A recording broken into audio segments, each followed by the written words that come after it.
All right, so good afternoon, everyone, and thank you all for tuning in with us today. Just in advance, I would like to notify you that we have unfortunately got some background noise on one of the fans of the computers. So if you hear some background noise, this is the reason. We have tried to fix it. Unfortunately, that wasn't able, but please just let us know if it's very hard to hear, and we'll see if we can do something along the way. Also, I would like to encourage you all to contribute to the Q&A and chat along the way if you have any questions. All right, so my name is Freya Jørgensen. I work as Innovation Manager at Simula in their startup incubator Gründergarasjen, and I am also lucky to lead the NORA.startup steering group. Today, I have the pleasure of being your host, where we will be addressing the topic on how to nail your pitch, which is highly relevant for startups, but also very useful for researchers when it comes to communicating a technical, complicated issue. But first, some short introductions and background for the event. So NORA, for those of you who are not familiar with us before, is the Norwegian Artificial Intelligence Research Consortium, focusing on research, education, and innovation within AI, or artificial intelligence, machine learning, and robotics in Norway. And NORA.startup is their innovation network, where our main goal is to facilitate closer and perhaps also easier contact and interaction between the research environment and the startup environment in Norway within the mentioned fields. Today's event is not one of our regular Friday webinars, as many of you might be familiar with, but a pre-event for NORA.startup's first ever AI Investment Day on Thursday this week. If you'd like to tune in there too, by the way, you can find information about this on NORA's web pages, and we can link it in the chat as well. Anyway, but where a selection of our startup members will be pitching their products and technologies for investors and others interested. So today we have invited 2 investors and an entrepreneur with lots of pitching experience to come and join us and share some tips and tricks based on their experiences and advice on how to make a good pitch. Very briefly, I'd like for each of them to introduce themselves first so that you get a face to the names, and then they will each speak some more, followed by an open discussion where you also can contribute with questions or comments. So let's start with William Klipp again. If you shortly could introduce yourself. Sure. Hey everyone, my name is Will. I'm an entrepreneur turned investor. I've been based in Singapore since 2004. And right now I run a small venture capital firm that invests in early stage enterprise tech companies across Southeast Asia. Thank you very much. And next we have Claes Mikko Nielsen. Thanks, Freya. Yeah, so my name is Claes Mikko Nielsen and greetings from suburban Helsinki. I'm Finnish Norwegian, representing Nordic Ninja VC, and I'm glad to be representing and presenting more soon. Personally been part of the Nordic startup bubble for 10 years, been building and managing Finnish Business Angel Network and Nordic Angel Network cross-border investing. So quite a lot of information from that side and seen a few thousand pitches. So really excited to hear more about the presentations coming up. Thank you. Great, thanks a lot, Niklas. And last but not least, we have Marie Jacobsen Levos. Hi everyone, my name is Marie and I'm the founder and CEO of Capiche, a language learning application supported by AI, which is teaching businesses, employees how to speak a language and workplace domain-specific learning. My background is I've been part of building tech companies, building and growing tech companies since 2013, often spin-outs from universities. So I've been part of that journey as well. Have raised capital from both Norwegian private capital and international VCs, and I'm looking forward to share some ideas on the topic with you today. Thanks. Great. We are looking forward to hear from you later. Okay, perfect. Then I would like to, if the rest of you could please turn off your cameras, and we will start with William Klipken and his presentation. Great. Hope my fan is slowing down a bit. I'll run through this presentation. So, hey everyone, super cool to be allowed to present. Thanks for inviting me. I will just go very quickly through my first part of this presentation because we don't have much time. I mean, my background was I'm one of the co-founders of Kelku. It was a price comparison engine. We started in 1997. Then I was a business angel from 2004 to 2012 out here in Singapore. I have done around 60 digital startups, I guess, since that time, and transitioned to become a VC, a venture capitalist, in 2016. And we launched a company called Cocoon Capital, basically to be able to do a bit bigger rounds, to do the whole seed round, teamed up with a business partner.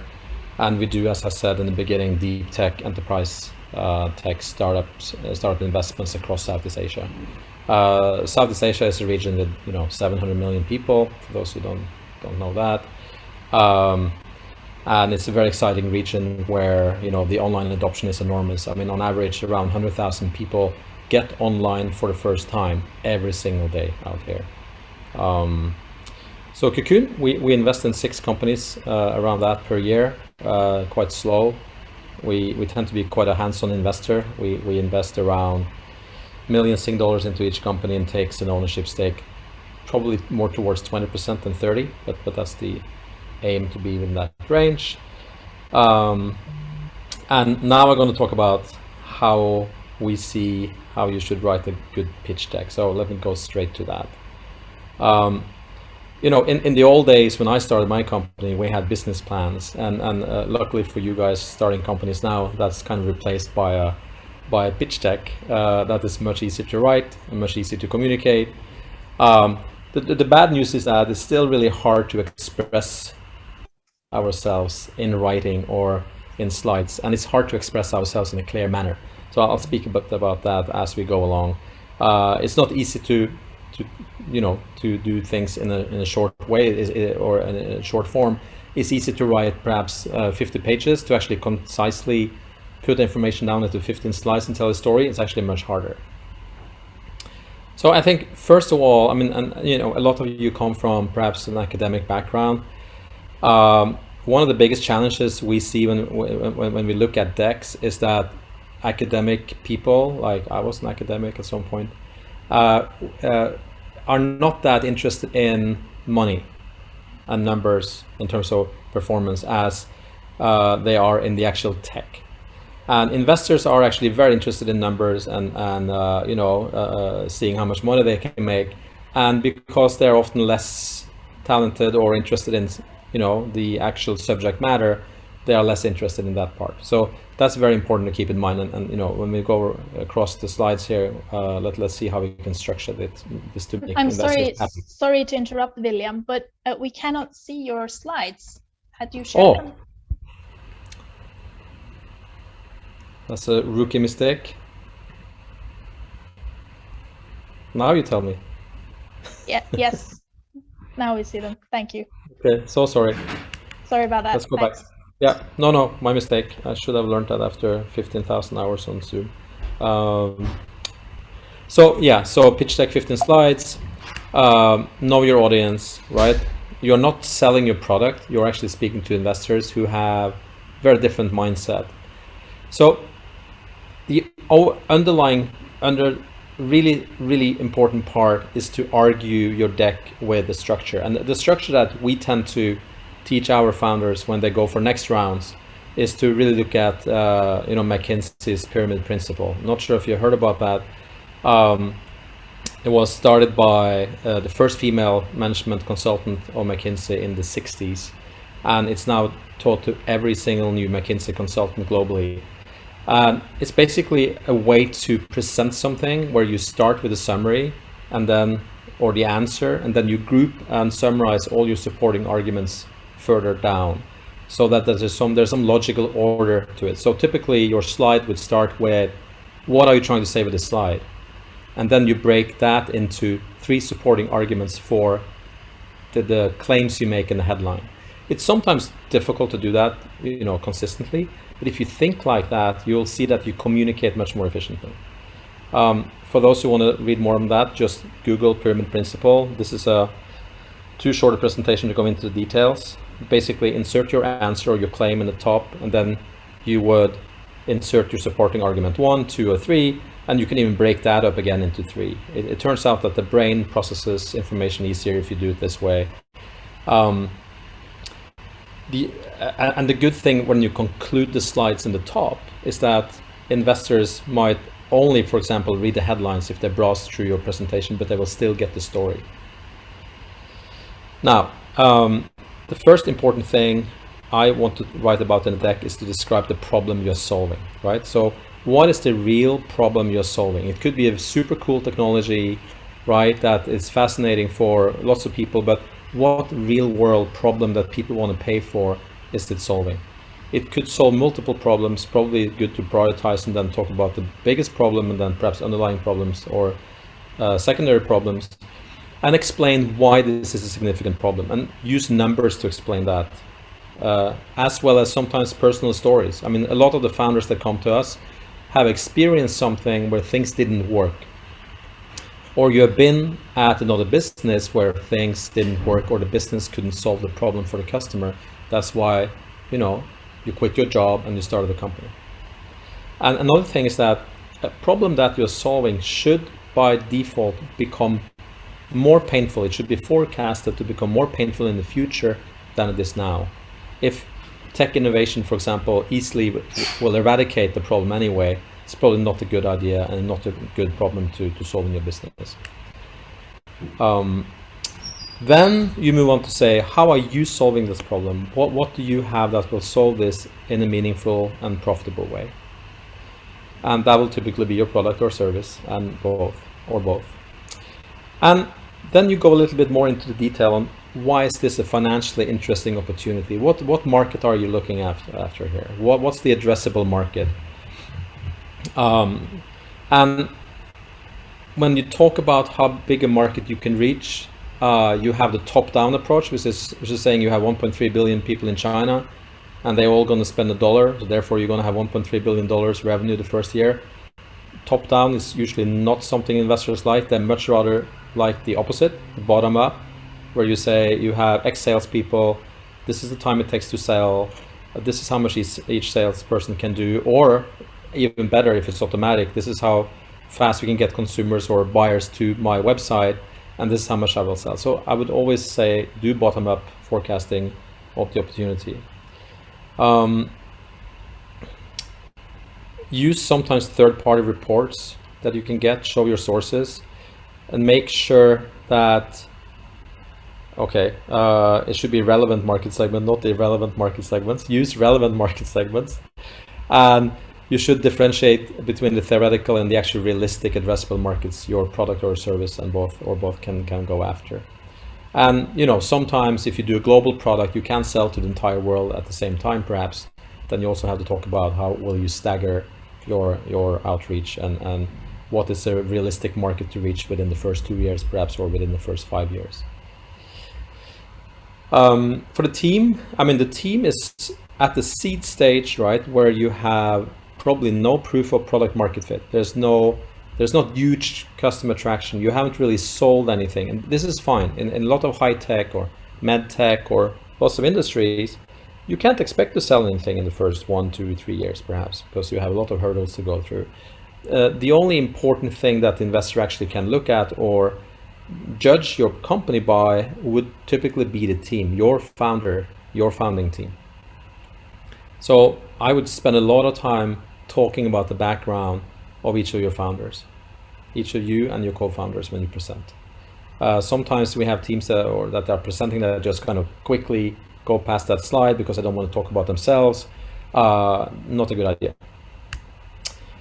And then you can break down a bit more, I think, about the product, talk more in detail about the products. Perhaps you have a beta version, perhaps you have a product design even though you haven't made it yet. Perhaps you have some kind of pictures, some kind of interfaces, some kind of ideas on how it will be in the future, even how it is now from the lab. Try to show something concrete, because that always gives so much more confidence to see that something has been done, even though the investor will not quite understand what he or she is looking at. And then one very important part that, you know, a lot of companies sometimes don't have time to look into is to find out what is the current competition in the market. It could be direct competitors to you, but many times you are replacing something.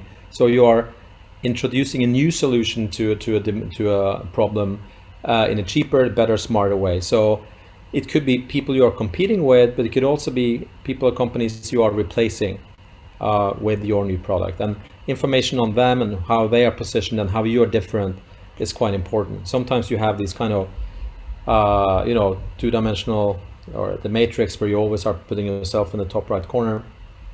Everyone else are bad and down in the left corner. I mean, something like that, where you kind of show how you differentiate yourself with some long-term sustainable differences. Then comes the part where a lot of, specifically people from academia or people less, you know, trained in business usually skip, and that's actually talking about how will you make revenue, how will you price these products, how will you collect the value that you provide, at least part of the value, in dollars and cents or kroners, and what kind of different pricing models will you apply, how do you pay your distributors of this product, for example. This is super important. Do I come to budget? No.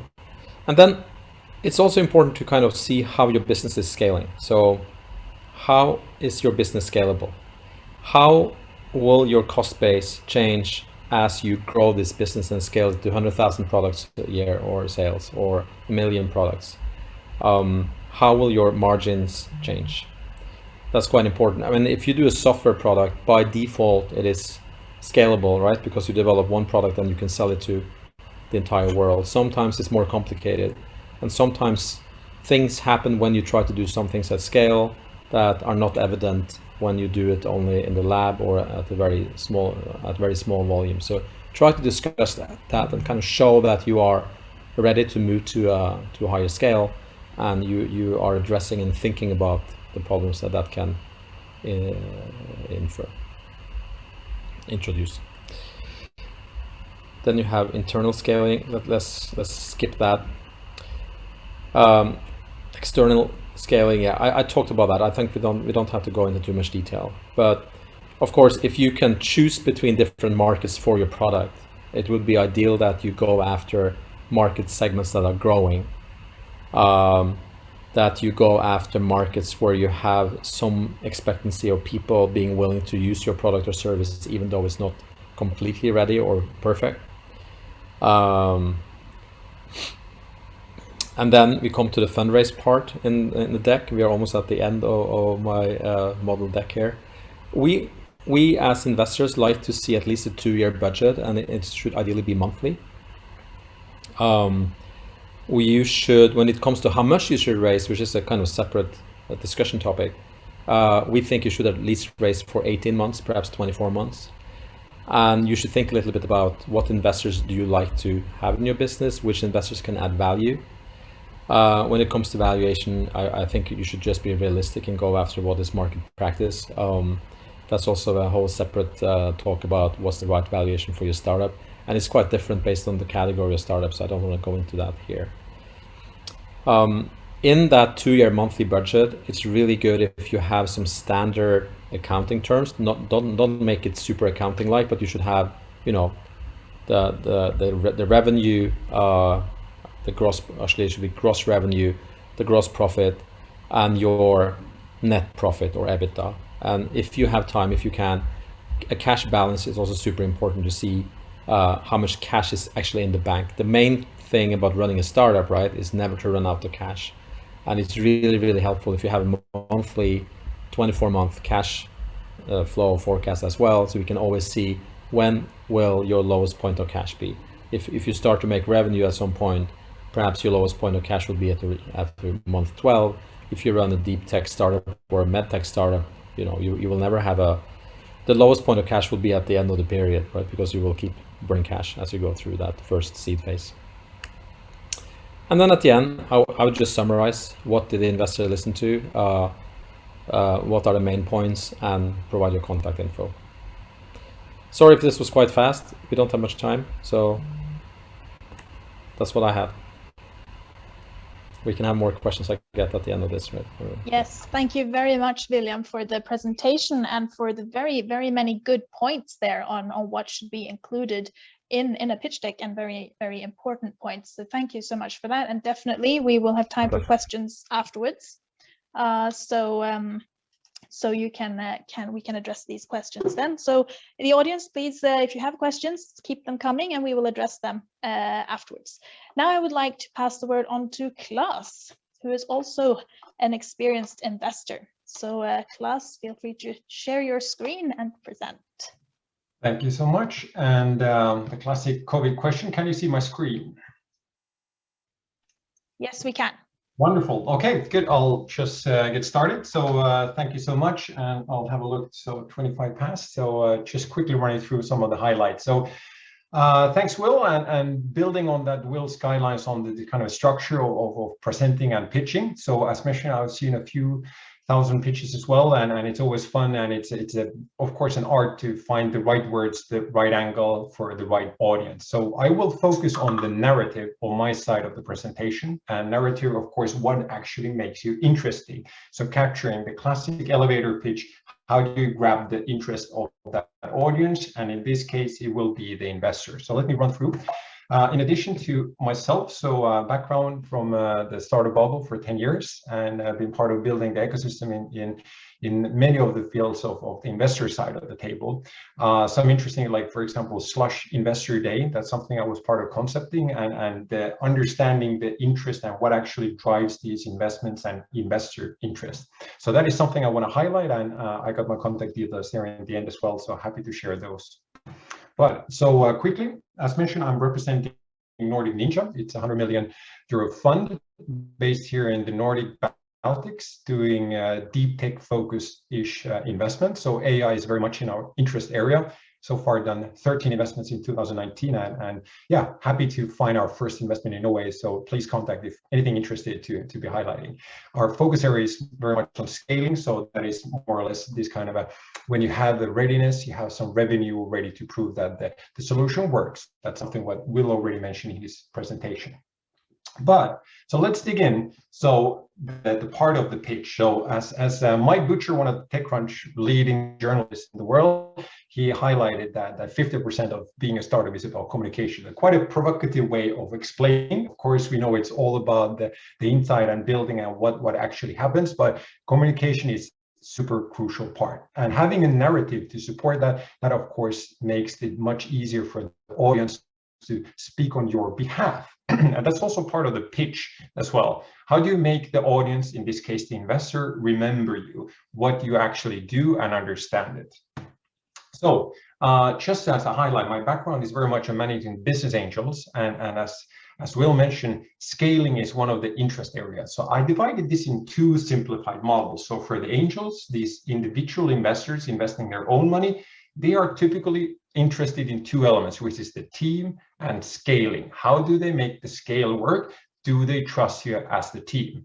When it comes to the VC level, it is unfortunately a bit more boring. As we're investing other people's money, we already assume in very much that team and the tech is already to some extent working. And for that work, we focus on the correlation of financials and scalability. So it takes it from the stepwise. Naturally, team is the most important part. So how do you communicate? But you need to understand, once again, what is the audience? Is it individuals? Is it institutions? Who do you talk to when you pitch? And for this, we have the narrative. So as we had a session regarding startup narrative just a week ago, and one of my friends, Stephen Lee, highlighted there about the role of how a narrative, not just you explaining what you do and more or less, and for example, just highlighting the team, capturing the interest of the audience. That is also a very crucial part to get you hooked with the potential audience in detail. Investors, we do look at majority of all the content that we receive, but just for high level you go in the ecosystem, then we know that references, some kind of interesting elements, whatever makes you interesting, that this is the moment, because in the end, it's all high risk investing. You wouldn't pick up an investor if you could just take a loan or you would have the financials yourself. This is risk investing. We need to trust you and your team as individuals, leveraging the goals and the visions that you highlighted. So for this, optimizing this for the investor. So to simplify, what investors want to understand, and especially in the pitches, is very much about the balance between the problem and the solution.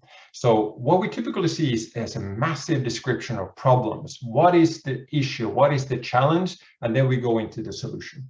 When it comes to a pitch, you have limited time of capturing the interest of the audience. So having a one-liner more or less defining the problem, investors typically have an awareness of what's going on in the world, so you don't need to use that much time to the problem. It's more about the solution. And I have a form for you that you could have a look on as well in case you're interested. So the form for more or less to building a narrative is like, what makes you interesting divided with the timing and the audience. So the smaller, the closer we are for this to take off, the larger the hit rate will become. And this, for example, timing and audience are the two most crucial parts. The main element that I've seen as what makes a startup successful, it's not so just the team, it's not so much the solution, its majority is the timing. So are we lucky? Are we fitting the need of that certain market and that certain audience as well? So that is something for you to observe and describe. So reaching out for these investors, if you develop that form a little bit further, and as mentioned, so we have the problem and the solution, so that together, combined with the references, the growth numbers, these financial elements, and that divided to the point at how close we are to the actual market. And that is something investors are very, very keen on understanding. Is this risk investment? How much time, how much resources do we need to predict before we can actually make this? And as you know, the audience, in your case, the investors, they are looking for the possibility to exit. They are joining your company for a certain time to support you on a certain stage. That is the primary goal of an investor, and then hoping out to support the model of investing and getting a profitable exit at some point. So here's a classic example of how to get that interest of the investors. As mentioned, investors are, that is their job to read all the details. But for example, angels who do this voluntary, they don't have to invest in startups. Why would they invest in this super riskful element of startups? Well, then it's you. They want to be part of your team, their vision, making the world a better place. And that is something capturing the interest of the audience is in an email or whatever form that is something for you to capture. So more or less, this was a short introduction in the world of narrative, how to capture the interest. I'm happy to discuss this in further detail. And more or less, yeah, it's been fun to be highlighting these teasers, and hopefully we can build on with the entrepreneurial background and experience by Marie later on. Thank you from my side. Thank you very much, Klaus. And again, a very interesting presentation and several good points here to bear in mind. And we'll probably get back to a few of them in the discussion afterwards. Lastly, I would like to give Maria the word before we head on to the discussion session. So please, Maria, the scene is yours. Thank you. So my name is Marie. I am the CEO and founder of Capiche, a Norwegian tech startup delivering language training for businesses supported by AI. So I've been part of this journey for a long time. I've been a founder before. This is not the first time. I've been since 2013 building and scaling tech companies, lots of them spin-outs from universities. This is the first one within language learning, so that's a new domain on my side. My background is a civil engineer, tech engineer. So I'm with a business degree on top. And later on, I've been practicing pitches in multiple locations, both through the journey as an entrepreneur and as part of building tech companies, but also from a time when I actually in 2015 led the execution of Europe's first live crowdfunding accelerator, where I actually listened into pitches from founders as well and got to see the perspective from an investor point of view. I want to share with you today some thoughts on pitching from an entrepreneurial point of view, which is to add on to William Klaus's thoughts on what a pitch deck should contain. What are the principles of persuasion that we use as founders when we talk to investors, and how we convey the message that is important to us, but also how we build a sort of like a common ground with the investors and also become attractive.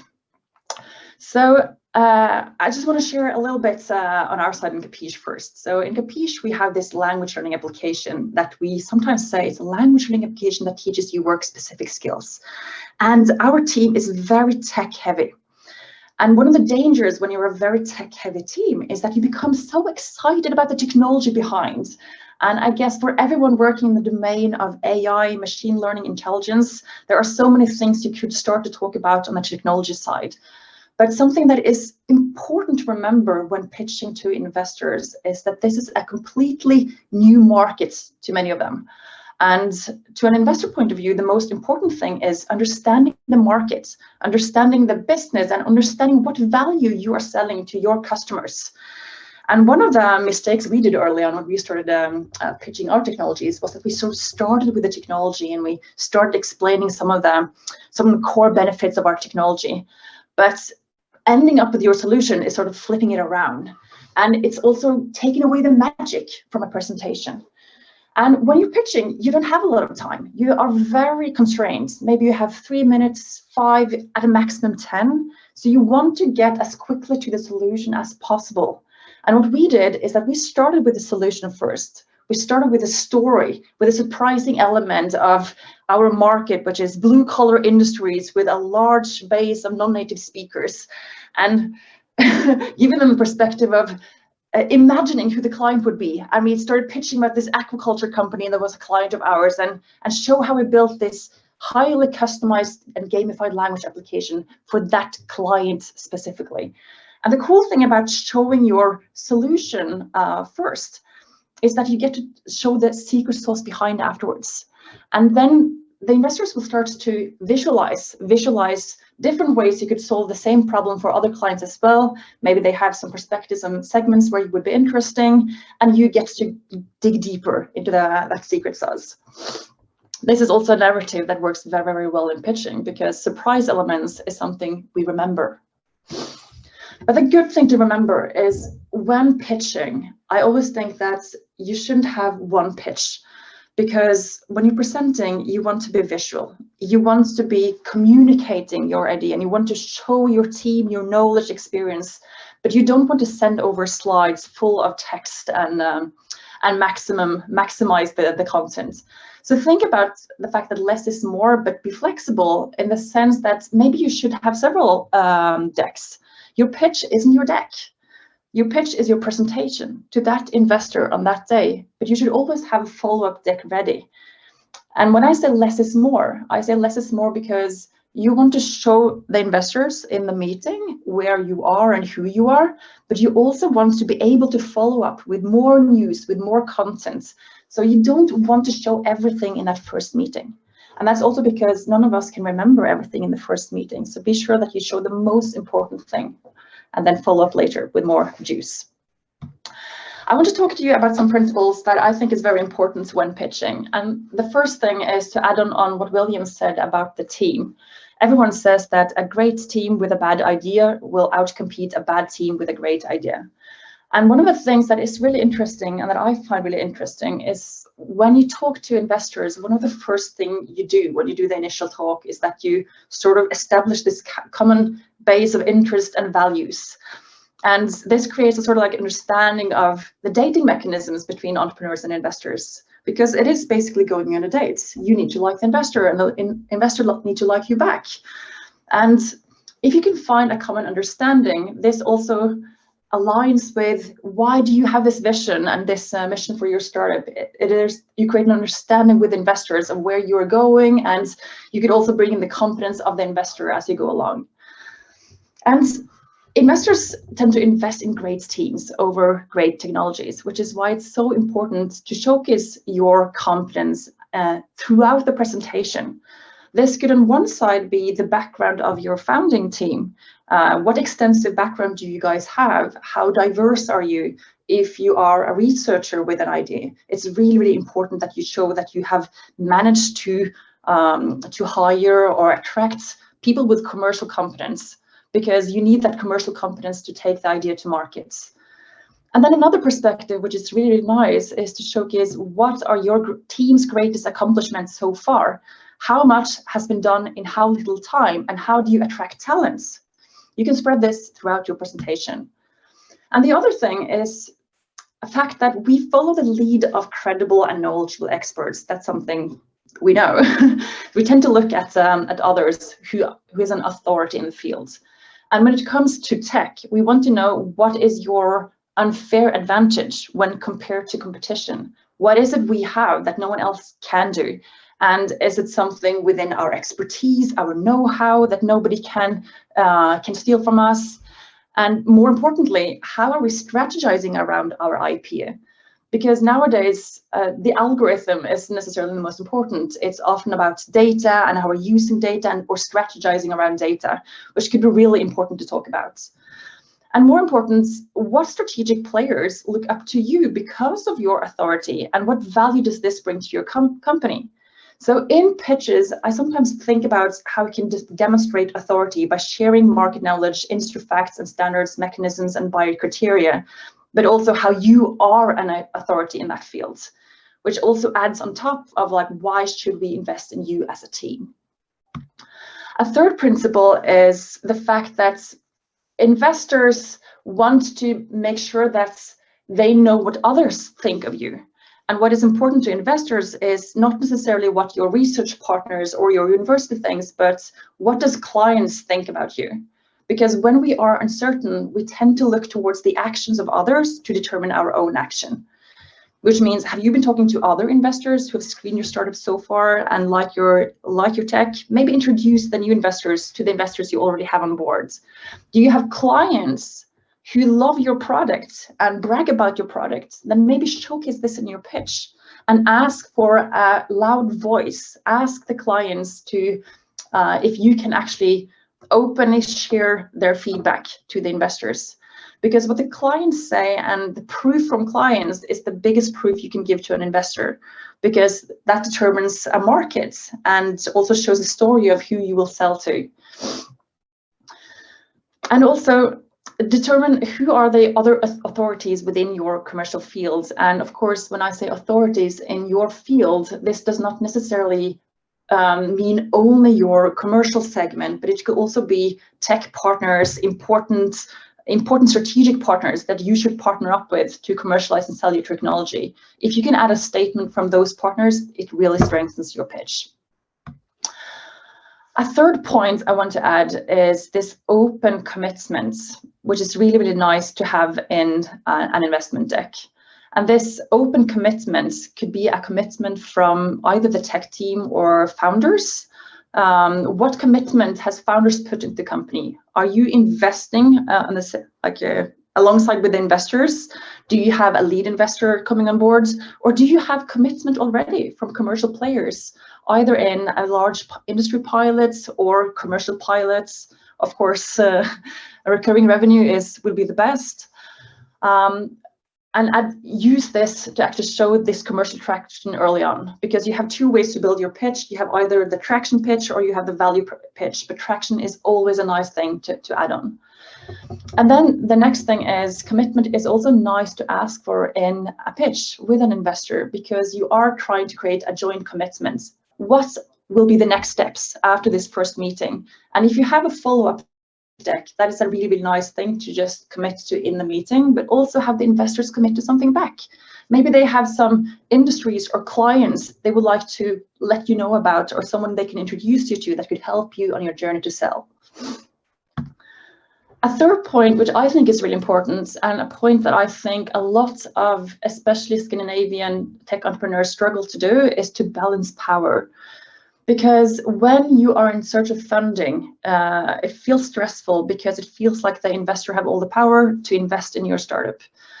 And the point being here is that the investors basically have all the time in the world to follow your progress, because an investor will always be interested to see what will the entrepreneur deliver next? When will the next client be landed? Let us see and evaluate as we go along. So it's really important when you are creating your pitch deck and when you are investment ready, that you be clear on how much are you raising and when will you be closing. Because if you're not clear to the investors on when you will be closing, then there is no clarity to the investors either on how quickly they need to follow up and come back to you guys. And I think that the worst thing that can happen is for an entrepreneur that you find investors who are interested, but they are not interested enough to invest. But it's always nice to follow up.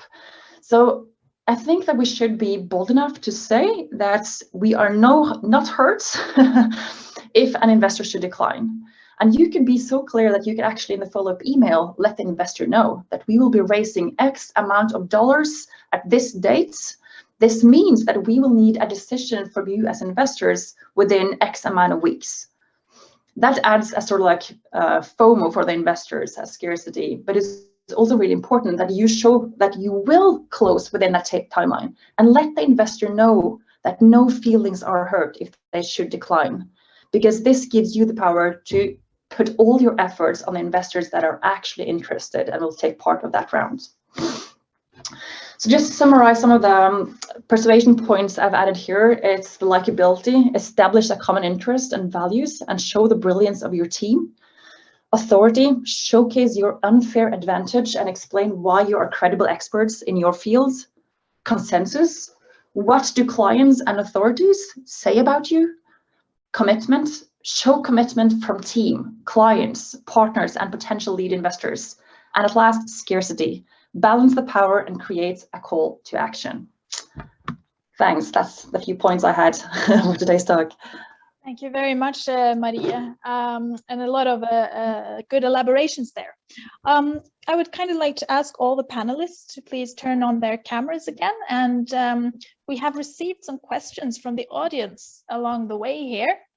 So I will address them first, and then I have noted a couple of questions myself, which we might have time to address still. So thanks again very much for all the presentations within the short time frame we had. It's a good demo this on how to present in a short time frame. So thanks a lot for that. The first question actually goes to William. So William, you mentioned the importance of talking about the team. What are the 3 most important things to talk about? I think past experience is important. Depends a bit on what kind of company is it, but it has to be what's your relevant past experience. It's not really easy to break it up into more than that. Perhaps educational backgrounds or sometimes names of companies you have worked for. Depends a bit on where you are in your career. So I would say professional experience and background dealing with the thematics or issues around your current startup. If I could add on that as well. Yes, Freya? sure. Yeah, so I fully agree with Will. So more or less, what is interesting that when receiving, is it slides or just hearing the background, but team presentation.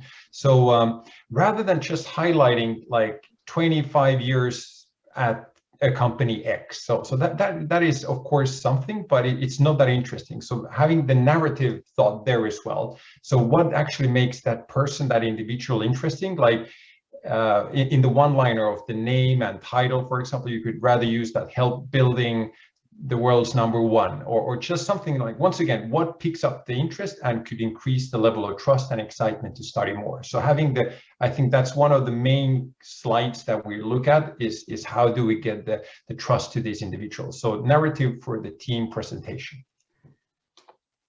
Yes, thanks a lot for the answers.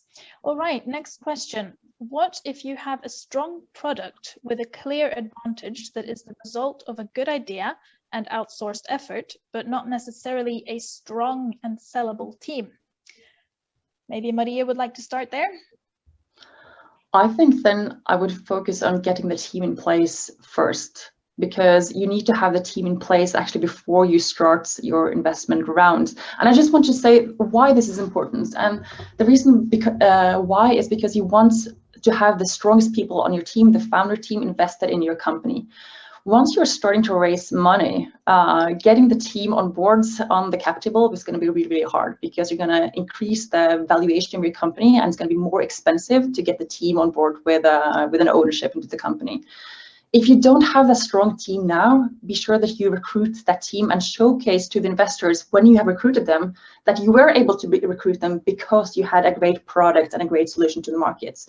Because if there are commercial people out there who have the competence and your product is as great as you say, then you will have no trouble getting the team in place. Thanks. Maybe William or Klaus, do you want to add? Klaus? Yeah, if I could comment in the sense, and once again, like understanding the definition, what is a startup in the sense. So it is, of course, taking benefit of a window and opportunity, and it needs to act fast. So otherwise you're an organically growing company, and if there's billions of problems and solution opportunities, that's not the issue. We will definitely have those fulfilled, but it's more or less like having you delivering. Like everybody has ideas, but the delivering is the king, and being able to leverage, and that is more or less like, do you have the possibility to handle because startup life is all about like finding the product market fit, finding, do I find the product market fit? And then when you find it, then it's all about tackling the scaling. It's 2 phases. These super simplified, and just understanding that we're talking about a startup that you have to put, like, it takes quite a lot. And then comes all the softer elements like work-life balance. What do you want to focus on?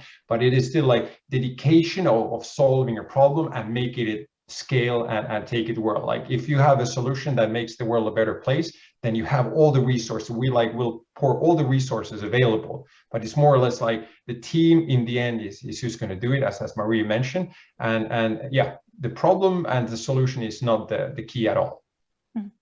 I would just say I agree with everything that was said. I mean, investors don't like problems. We have enough problems already. I mean, there are problems every day. So if you come with a team that's not complete, that's the problem, right? I think that you need to have someone that can build your product or service, and you need someone that can sell it. That's a starting point for a complete team. And as Maria says, it's very expensive to hire great people after you have funding or after the kind of founding team has been established, because founders accept low salaries because they have equity. So solve the problems before you take your company to the investors, I think, and build a team first. I totally agree. Yeah. Thanks for the advice on that. And supervising early stage startups in the incubator where I work for, of course, I also agree with these facts. And this is something we always constantly emphasize to our startups. So everyone listening, keep this in mind. It's important. There is a third question here from the audience. I'm not entirely sure if I understood it, but I'll read it, and I'll read it in the way I interpreted it. And then please comment if this was interpreted in the wrong way. How reasonable is to have knowledge for tech and to know all business related topics as presented? And I wonder if the question might be related to how much of the knowledge do you have to already have when presenting? Please comment if this was interpreted in the wrong way. And perhaps if Klaus, you were moving your lips, you don't know if you wanted to say something. Sure. I guess it's more or less like how knowledge should you be to be. So typically, as some of the statistics. So the ideal time to start a company is when you're 42 and whatnot. So all this on. So experience plays a role. The optimal and from an investor perspective, it is about lowering the risk of a very risky area. And one of those is, of course, experienced entrepreneurs and experienced teams. So this kind of a serial entrepreneur that is attractive because you can go bypass so many of those basic issues that typically you need as first time. But then again, it depends. It's your personality and how do you convince are you trustworthy, and everybody here is more willing to join that path. We don't see the future, and it's for startups, it's unfortunately it's a lot about reactivity. How do you handle those issues that come and tackle those? And it's all about prioritizing. How are you able, we have limited amount of time, how are you able to prioritize those decision makings that are required for that stages? It's not about you just delivering exactly what you promised, but it's actually to using that game eye to more or less fit for that main need to take it to the next step. Thank you very much for elaborating on that, Klaus. Yeah, Maria, did you want to add something? Yeah, I also want to say that when you are doing the first pitch, that is the first step on that investor journey. And the investors don't want to waste time. If you don't have the knowledge about the fields, then you need to have someone with that competence to work with you on the team to actually nail that pitch deck, because the points that William and Klaus added are important points to know about if you're actually doing a pitch, and know the acronyms that are common in this business. But another point that is also important to mention is the reliability from an investor point of view to create trust, because when you're finished with your first pitch, the next step is the follow-up with investors. And we need to make sure that you show that you're reliable, that when you promise that you will do something, show the investors the week or 2 weeks after that, look what I did. We did exactly what we showed in the pitch. We reached the milestone, and now we're looking at milestone 2. And this is what we will accomplish before we land the round. Because the investors need a certain time frame to evaluate and show that, or look and see that you're reliable. Definitely. I'll just add a few things. I would say, first of all, fake it till you make it, right? No entrepreneurs know what they should know when they do it, right? They always know it after the fact. Sometimes, unless they are a serial entrepreneur, as Klaus mentioned. The second thing is, and that's a good point from Marie. If investors ask you questions in a meeting, write them down and make sure you actually answer them. And if you don't know how to answer them, you can say, I don't have that information here, I'll get back to you within 24 hours. And then you get back and actually, I've been to so many pitches where we ask questions, the entrepreneur says, I don't know, or they answer a different question and they never follow up. So, every kind of interaction you have with the investor signals who you are as a founder. It's very important. And if you're not good at this, you have to change. I think the big question is how many questions do you ask? How much are you willing to change? How much are you willing to learn? Because that really defines if you're a good founder or not, I think. Fair point there, absolutely. So Klaus mentioned the word prioritize, and as we've seen from all the panelists here today, and I gather that everyone tuning in is also very familiar with this, that there's often a lot of information that you want to convey within a short time frame. And it was mentioned that it's probably specifically important to highlight the problem, the solution rather than the problem. Sorry, William. and the team. Both. And also not least show these also in numbers wherever you can. So maybe a short follow-up to this, how would you guys advise a startup or maybe even a researcher to prioritize? So what information, what numbers to select rather than others, for example? How many people, how many lives are you saving? How much money are you creating? How many expenses or how much cost are you saving for your customers, for example? Yeah. Maria? I would add on to monetize your value proposition. So if you have a value proposition on how you're solving a problem to clients, try to figure out and investigate what are the alternative costs for that client, what is that problem costing clients today, and use those numbers to pinpoint to the investors why you could take the pricing you have chosen, because it refers to the alternative cost for the client. Maybe the client is even saving money. And that actually proves that you can actually take that price in the market. And then you use that to build a bottom-up scaling. Yeah. Thank you. Yeah, maybe I could add from my side as well. I guess it's for prioritizing, like anything that goes in the way to decrease the uncertainty of the surrounding. Like it is the typical classic issue is like we need to build a little bit more and then we publish or then we come out with it. And so it is more or less the journey and the prioritizing there as well. Like we're not expecting everything to be ready. Once again, like being able to make the community join that journey in the sense. So not having everything ready, but how do you have the game eye of more or less communicating the right stages, building confidence. And there's these leading profiles in the world. They typically are just the charismatics, trustworthy, and we have all those benchmarks. So more or less for each situation you are in, you have the product or not. So more or less communicating and make the community work. Don't wait for that, and more or less support you and build that on your behalf as well.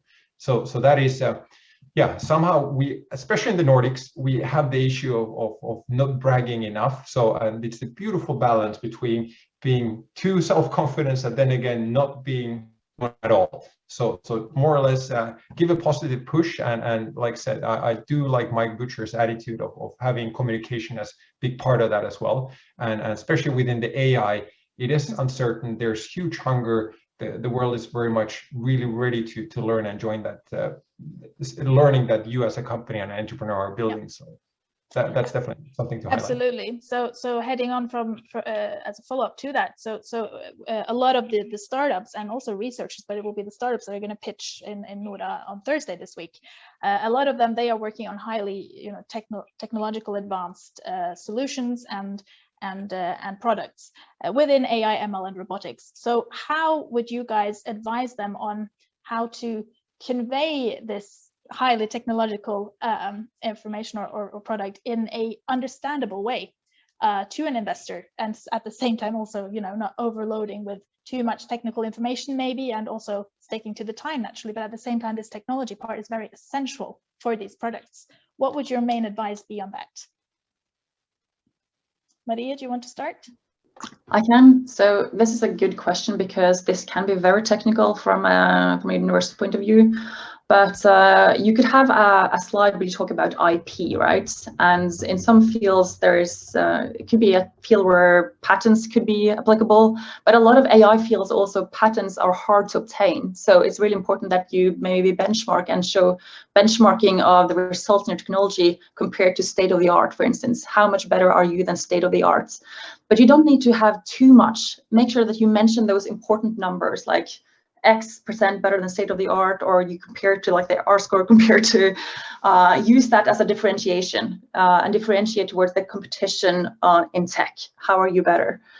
And rather talk about how are you protecting that IP? How are you protecting it? And how are you also protecting it by making sure that you keep secrecy, your team, the know-how, and the in-depth and extensive learnings that you have on boards, and how you are planning to utilize that experience in a future growing market where the problem is only going to get bigger over time.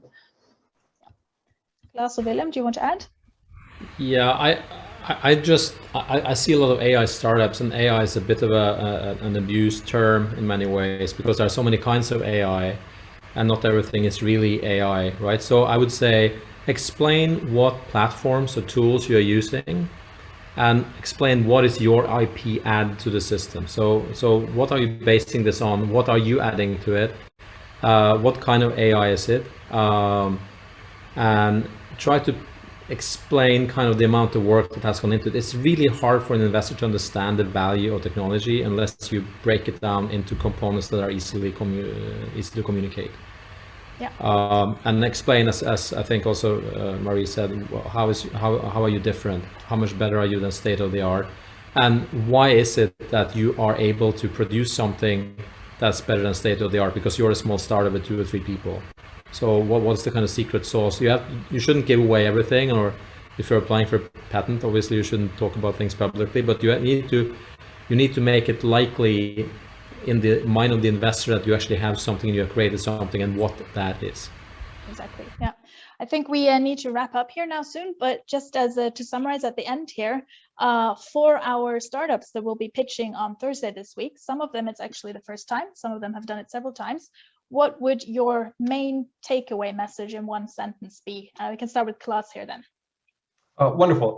Remember, pitch is a horrible format. It is something that is not really working in practice. So the ideal is to make people interested, pick up your energy, and whatever trust amount you could get through these webinars and digital presentations. That is something like pick up the interest for us to study more and use the network. So don't expect too much from the pitch. That's for the live events to get together and make people talk about you. And the minimum is make people understand what you do. Start by you lose the whole momentum if people don't understand what you are presenting and aiming for.